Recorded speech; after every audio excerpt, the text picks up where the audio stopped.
Hello everyone. तो यहाँ मैं आपको एक्सरे एब्जॉर्प्शन स्पेक्ट्रोस्कोपी, जिसे XAS भी कहा जाता है, इसके बारे में डिटेल से बताऊंगा कि कैसे ये प्रोसेस काम करती है, इस टेक्निक में क्या होता है। इसके अलावा इससे हमें क्या इन्फॉर्मेशन मिल सकती है, कोई भी सैंपल पर यदि हम XAS करें तो हमें क्या इन्फॉर्मेशन मिलेगी। और इसके अलावा और भी कई बातें हैं जो बहुत इम्पोर्टेंट है, तो ये मैं आपको बताऊंगा। आप ये वीडियो पूरा देखें तो आपके लगभग सारे डाउट क्लियर हो जाएंगे।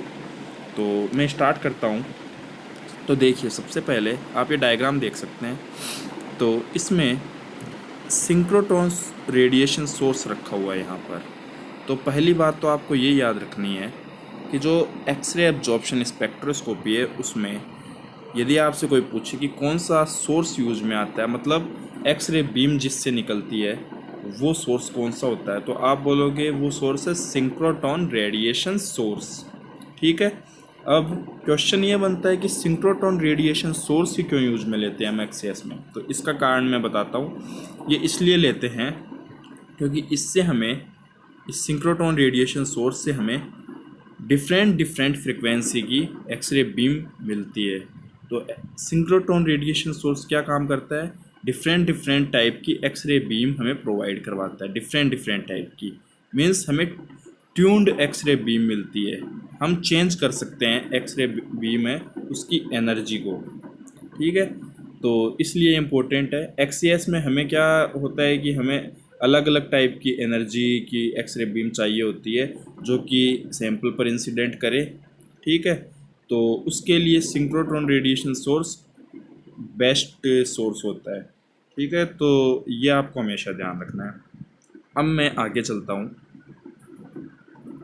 आगे अब आप देख सकते हैं कि यहाँ पे मोनोक्रोमेटर रखा हुआ है। तो मोनोक्रोमेटर क्या काम करता है, आप सभी को पता होगा। जो हमारी एक्सरे बीम आ रही है उसको मोनोक्रोमेटिक कर देता है। ठीक है। चलो, ये तो आपको पता होगा। आगे देखिए, ये आई नोड जो आया है ये हमारी इंसिडेंट बीम है। ठीक है, इंसिडेंट एक्सरे बीम। ओके। और ये यहाँ पर हमारा सैंपल रखा हुआ है। और ये जो हमें मिला है ये है ट्रांसमिटेड एक्सरे बीम। ठीक। तो ये बहुत सिंपल चीज़ थी कि ये इंसिडेंट एक्सरे बीम है और ये सैंपल में से जब पास हुई ये बीम तो हमें क्या मिला, ट्रांसमिटेड एक्सरे बीम। पर ये देखने में ही सिंपल लग रहा है। अब मैं जानता हूँ कि आपके क्वेश्चन क्या होंगे कि जब ये इंसिडेंट बीम इस सैंपल पर गिरती है तो फिर अंदर, सैंपल के अंदर क्या क्या प्रोसेसेज होती हैं कि हमें ये ट्रांसमिटेड बीम मिल रही है। तो इसका जवाब मैं आपको देता हूँ अब। ठीक है। तो देखिए, यह मैं रिमूव कर देता हूँ। तो आप ये देखिए, ध्यान से समझिएगा कि जैसे ये हमारा सैंपल है, यही सैंपल है। ठीक है। तो इस सैंपल में क्या होता है, एक सैंपल हमारे पास होता है तो उसमें बहुत सारे एटम्स होते हैं, ये हम जानते हैं, बहुत सारे एटम्स होते हैं। और जो एटम्स होते हैं उन एटम्स में न्यूक्लियाई होता है सेंटर पर, और चारों तरफ शेल्स में इलेक्ट्रॉन्स होते हैं। ये बात भी आपको पता है। ठीक है। तो यहाँ क्या हो रहा है इस एक्सएस टेक्निक में, इस एक्सएस टेक्निक में जब ये आई नोड इंसिडेंट बीम, ये जो बीम है एक्सरे बीम, ये इस सैंपल पर जब इंसिडेंट होती है तो क्या होता है कि ये इन एटम्स में जाकर, ये बीम इन एटम्स में जाकर जो न्यूक्लियस है उसके पास के जो कोर इलेक्ट्रॉन्स है, कोर इलेक्ट्रॉन्स का मतलब क्या होता है, न्यूक्लियस के पास वाले इलेक्ट्रॉन्स। ठीक है। तो जो न्यूक्लियस के पास वाले इलेक्ट्रॉन्स है उनको एक्साइटेड कर देती है ये बीम। ठीक है। तो क्या काम होता है इसमें, फिर से मैं आपको बता देता हूँ कि जो इंसिडेंट बीम है ये क्या करती है, ये हमारा एटम एक ले लेता हूँ मैं, जैसे ये यहाँ शो कर रहा हूँ। तो ये बीच में न्यूक्लियस है, ये शेल्स होते हैं ऐसे। ठीक है। तो ये जो कोर लेवल के जो इलेक्ट्रॉन्स होते हैं इनसे इन्हें एक्साइटेड कर देती है। ठीक है। चलो, एक बात तो ये हुई। आगे क्या होता है अब मैं बताता हूँ आपको। अब आगे क्या होगा, अब जैसा कि आप जानते हैं कि इलेक्ट्रॉन को एक्साइटेड करने के बाद कई प्रोसेसेज हो सकती है, जैसे कि पहला क्या हो सकता है, फोटो इलेक्ट्रिक इफेक्ट। जो आप जानते हैं। तो फोटो इलेक्ट्रिक इफेक्ट में क्या होता है, इलेक्ट्रॉन बाहर निकल जाता है, हमें पता है। जैसे यदि मेटल हो हमारा सैंपल तो फोटो इलेक्ट्रिक इफेक्ट होगा, और जिससे क्या होगा, इलेक्ट्रॉन सैंपल के बाहर निकल जाएगा। हाँ, तो यहाँ पे वो प्रोसेसेज होती है, मैं बोल रहा हूँ होती है। दूसरा है कि अगर इलेक्ट्रॉन निकल सकता है, तो हाँ वो भी निकलता है। तीसरा यहाँ पर फ्लोरोसेंस एक्सरे बीम निकलती है, तो वो भी निकलती है। और चौथा है कि ट्रांसमिटेड एक्सरे बीम निकलती है, तो वो भी निकलती है। तो इसके अलावा भी कई प्रोसेसेज होती है, तो आपके लिए इम्पोर्टेंट है आप इन चारों को ध्यान रखिए। जैसे आपको वाइवा में कोई पूछे तो आप बताइएगा कि हाँ सर, इसमें फ़ोटो इलेक्ट्रिक इफ़ेक्ट भी हो सकता है, साथ में एक ओगर इलेक्ट्रॉन भी निकलता है, फ्लोरोसेंस एक्सरे बीम निकलती है, और ये जो ट्रांसमिटेड बीम निकलती है। इसके अलावा भी प्रोसेसेस कई हो जाती है। पर यहाँ पर एक चीज़ देखने की ये है कि हमें मिलता तो सिर्फ ट्रांसमिटेड बीम ही है, ठीक है। ये तीनों कहाँ गए फिर, Auger electron, photo electric effect, fluorescence x-ray beam, ये सब गए कहाँ पे। तो एक बात मैं आपको बताता हूँ कि जो भी हमारा स्पेक्ट्रोस्कोपी होता है, चाहे वो एक्सरे एब्जॉर्प्शन स्पेक्ट्रोस्कोपी हो जिसे हम एक्सएस कहते हैं, चाहे वो एक्सपीएस हो, सब में डिटेक्टर अलग अलग ले सकते हैं हम, अलग अलग लेते हैं हम। तो जो एक्सरे एब्जॉर्प्शन स्पेक्ट्रोस्कोपी है उसमें हम फोटोन डिटेक्टर यूज में लेते हैं। तो डिटेक्टर क्या होता है, जो कि डिटेक्ट करता है सैंपल से जो निकलती है बीम या फिर इलेक्ट्रॉन्स, उनको डिटेक्ट करता है। तो एक्सरे एब्जॉर्प्शन स्पेक्ट्रोस्कोपी में हम क्या करते हैं, कौन सा डिटेक्टर यूज में लेते हैं, हम फोटोन डिटेक्टर यूज में लेते हैं। इसीलिए तो हमें एक्सरे बीम डिटेक्ट हो रही है। फोटोन डिटेक्टर कुल मिला के एक्सरे बीम डिटेक्टर भी आप बोल सकते हैं। और जो एक्सपीएस है, एक्सरे फोटो इमिशन स्पेक्ट्रोस्कोपी, नाम ही इसका फोटो इमिशन स्पेक्ट्रोस्कोपी। तो इसमें क्या होता है, इसमें हम डिटेक्टर के रूप में इलेक्ट्रॉन स्पेक्ट्रोस्कोपी यूज में लेते हैं। तो एक्सपीएस में हमें इलेक्ट्रॉन डिटेक्टर यूज मिलता है, और एक्सएस में हमें एक्सरे बीम डिटेक्टर यूज में मिलता है। ये दोनों इंपॉर्टेंट बातें हैं। तो जो डिटेक्टर डिटेक्ट करेगा वही तो हमें मिलेगा। अब यहाँ पे देखो, ये सैंपल है हमारा, तो इस सैंपल से इलेक्ट्रॉन भी निकल रहा है, ओगर इलेक्ट्रॉन भी निकल रहा है, पर वो डिटेक्ट ही नहीं हो पा रहे हैं क्योंकि डिटेक्टर ने डिटेक्ट ही नहीं किया। तो ये सब चीज़ें ये डिटेक्टर पर डिपेंड करती है, ठीक है। चलो अब आगे बताता हूँ मैं। अब आपके मन में सवाल होगा, मैं जानता हूँ, कि ओगर इलेक्ट्रॉन क्या होता है, फ्लोरोसेंस जो मैंने एक्सरे बीम बोली वो क्या होता है। तो उनके बारे में मैं अभी बताऊँगा तो फिर वीडियो से हम हट जाएंगे, जो हमारा टॉपिक है उससे हट जाएंगे।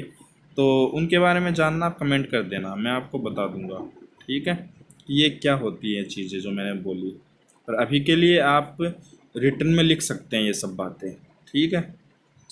तो नाउ अब एक बात आती है कि एक्सएस में ये वाली डिटेक्टर ही क्यों यूज में लेते हैं, ये एक्सरे बीम डिटेक्टर यूज में क्यों लेते हैं, और एक्सपीएस में इलेक्ट्रॉन डिटेक्टर यूज में क्यों लेते हैं। तो ये इम्पोर्टेंट बात है। तो हाँ, अब मैं बताता हूँ कि ऐसा क्यों हो रहा है। ऐसा इसलिए हो रहा है कि जब हम एक्सएस का एनर्जी स्पेस में ग्राफ प्लॉट करते हैं, तो वो ग्राफ देखो ऐसे आता है। यहाँ नीचे तो आता है इलेक्ट्रॉन वोल्ट में एनर्जी, और यहाँ आता है वाई एक्सिस में ये वाली टर्म, ठीक है, एक्स म्यू ई, ठीक है। ये एक्सएस के लिए मैंने बताया। और यदि मैं बात करूँ इसके लिए एक्सपीएस के लिए, तो आप देखेंगे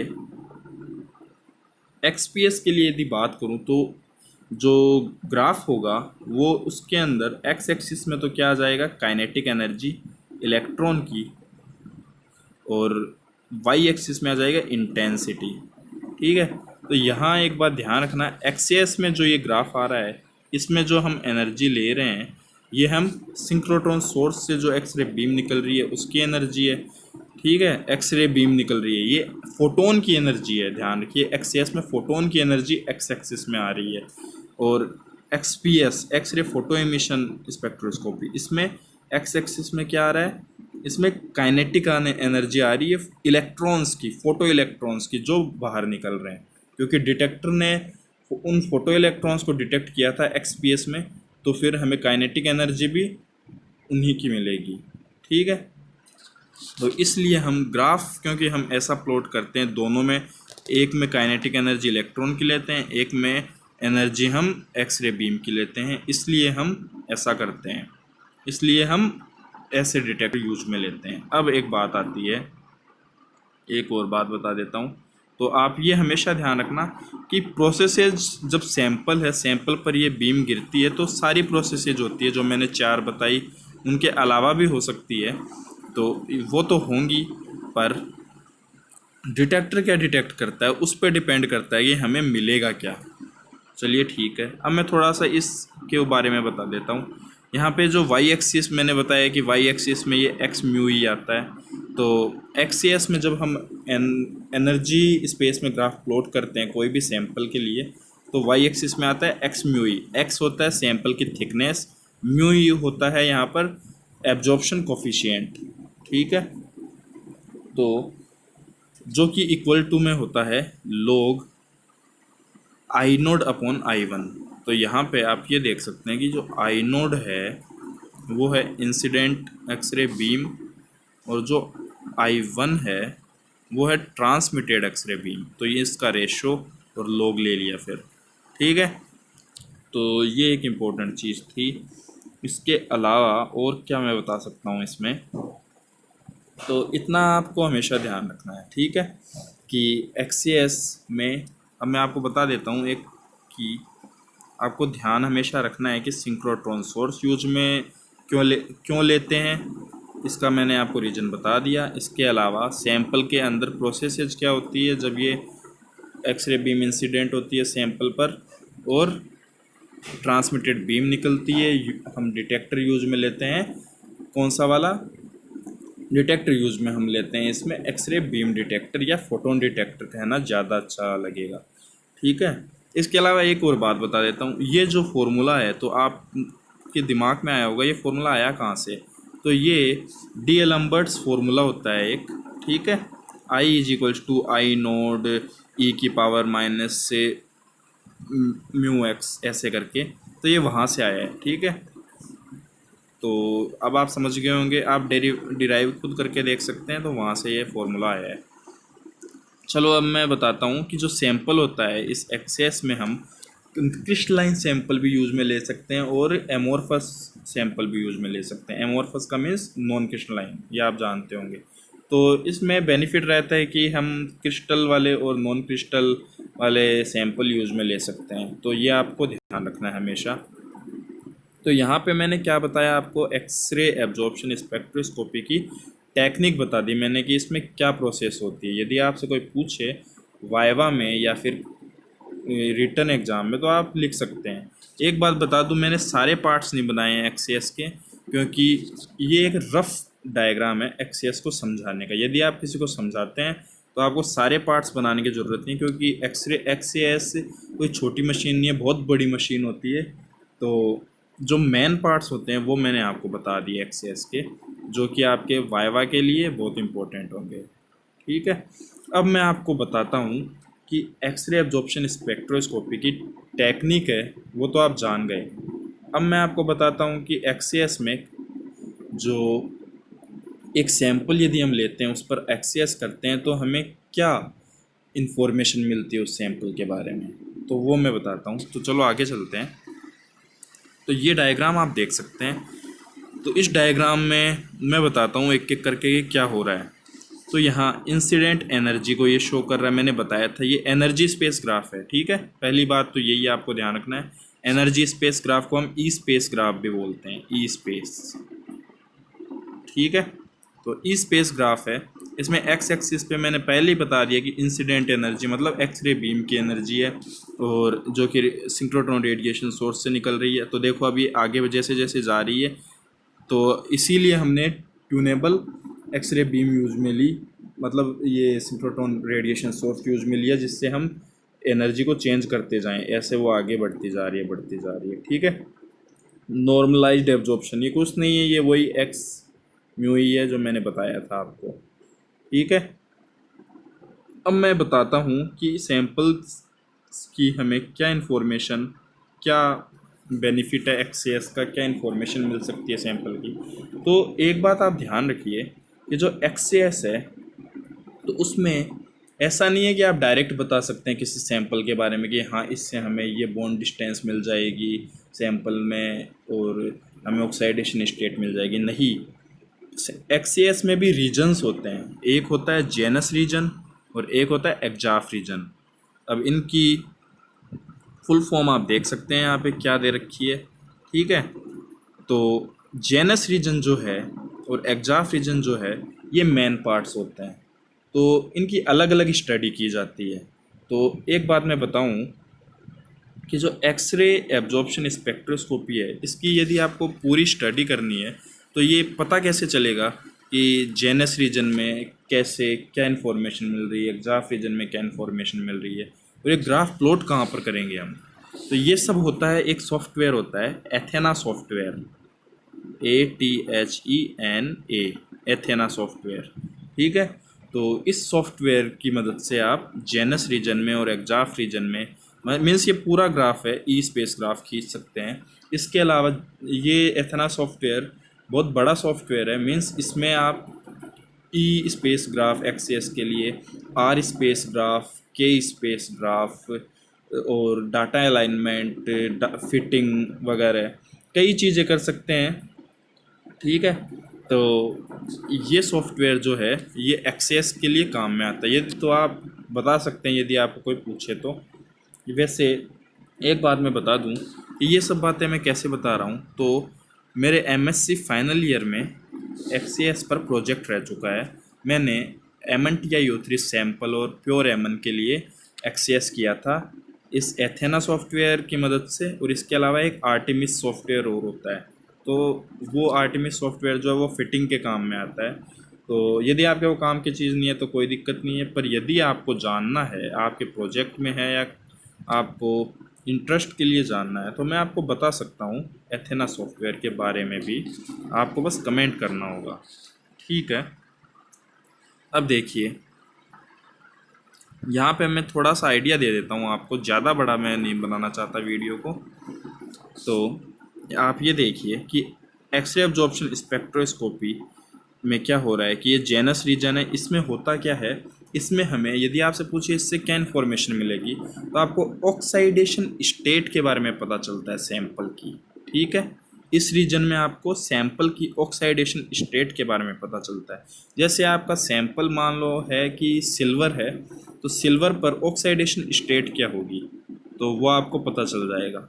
ठीक है, इसके अलावा ये जो एग्जाफ रीजन है इसमें क्या हमें पता चलता है, तो इसमें हमें सैंपल में बॉन्ड डिस्टेंसेज पता चलती है। अब जैसे मान लो मेरा सैंपल है, जैसे मैंने मेरे सैंपल पे काम किया था, जैसे वो था MnTiO3, तो सेंटर में मैंने क्या माना था कि Mn सैंपल है, Mn एटम है, और उसके अराउंड MnTiO3 जैसे मेरा सैंपल था, तो उसके अराउंड फर्स्ट शेल में मैंने देखा था एथेना सॉफ्टवेयर और आर्टेमिस सॉफ्टवेयर की मदद से कि उसके फर्स्ट शेल में ऑक्सीजन्स होते हैं, सेकंड शेल में भी ऑक्सीजन्स होते हैं।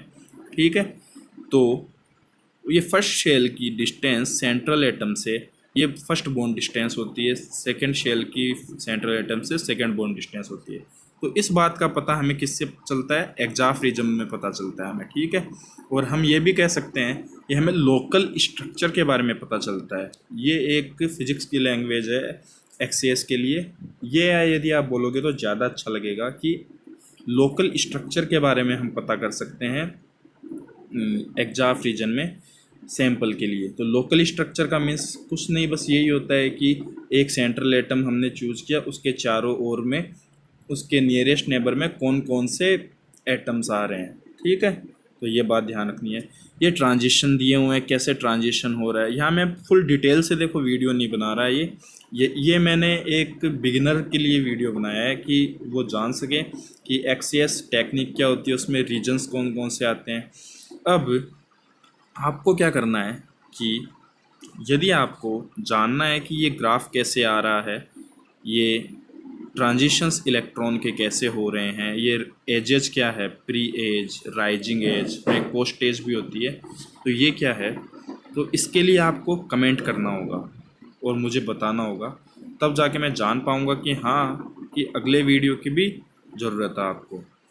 तो अब आगे मैं थोड़ा सा आपको ये दिखा देता हूँ कि आगे इस XCS में क्या क्या हो सकता है। तो ये मैं मेरा यहाँ पर वर्क दिखा रहा हूँ। तो मैंने ये एथेना सॉफ्टवेयर की मदद से pre edge, edge, post edge for MnTiO3 ये यहाँ पर मैंने ग्राफ प्लॉट किया है।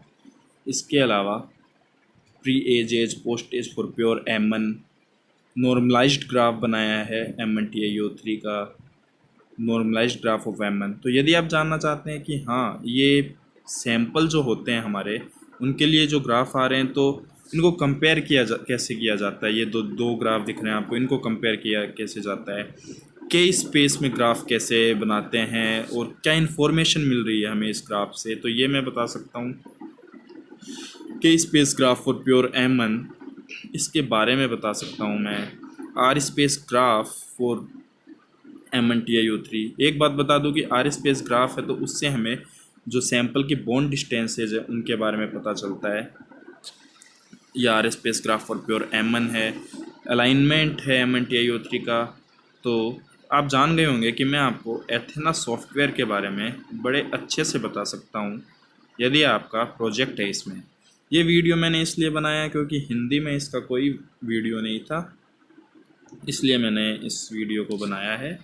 कंक्लूजन में मैंने जैसे डाटा रख दिए, तो कैसे ये सब हो रहा है, कैसे ये सब चीज़ें आ रही हैं, क्या इन्फॉर्मेशन मिल रही है, तो ये सब मैं आपको बता सकता हूँ। तो यहाँ आपने देखा इन रीजन्स के बारे में, और यदि कोई बिगनर है तो उसके लिए तो ये ही सफिशिएंट है, ठीक है, जो मैंने बताया।